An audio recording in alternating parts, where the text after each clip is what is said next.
About 24 hours from now, though, he will address House Republicans right before they vote on their tax plan. So let's start right there. I say you don't schedule a vote unless you know you've got the votes to win. Does this mean it's going to pass? I think it does. Joining us now is Congressman Tom Reed, Republican from New York. Congressman, am I reading this correctly? You don't schedule a vote unless you know you're going to win? I think you are, Stuart. I will tell you, all indications here today is that we're moving in the right direction, and we got a vote scheduled for tomorrow, and the president's coming up to cheer us on as we get to the floor to pass this legislation. Now, you're a congressman from New York State. I've got to bring this to your attention. I'm sure you've seen this already. New York Congressman Peter King slamming Budget Director Mick Mulvaney in a tweet, and here is that tweet.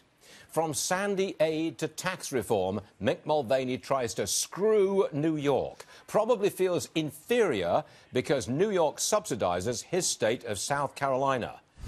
That's a little personal, isn't it, Congressman Reed? I mean, do you approve of that kind of thing?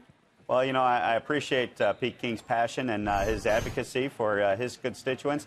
But I think overall, we have a compromise on the state and local tax deduction that we fought for. We're on the property tax side of the ledger, up to $10,000. That's going to protect 99.7% of the people we represent in Western New York. And at the same time, allow tax reform to move forward and give them $1,600 of their own dollars back into their pocket, kept in their pocket, rather than government taking it from them. What's the chances here of a double win?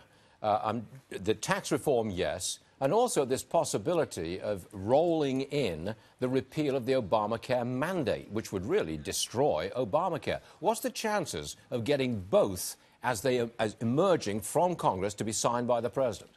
Well, you know, as I've heard the reports out of the Senate and knowing some of the senators, they indicate they have the votes to move forward with individual mandate repeal.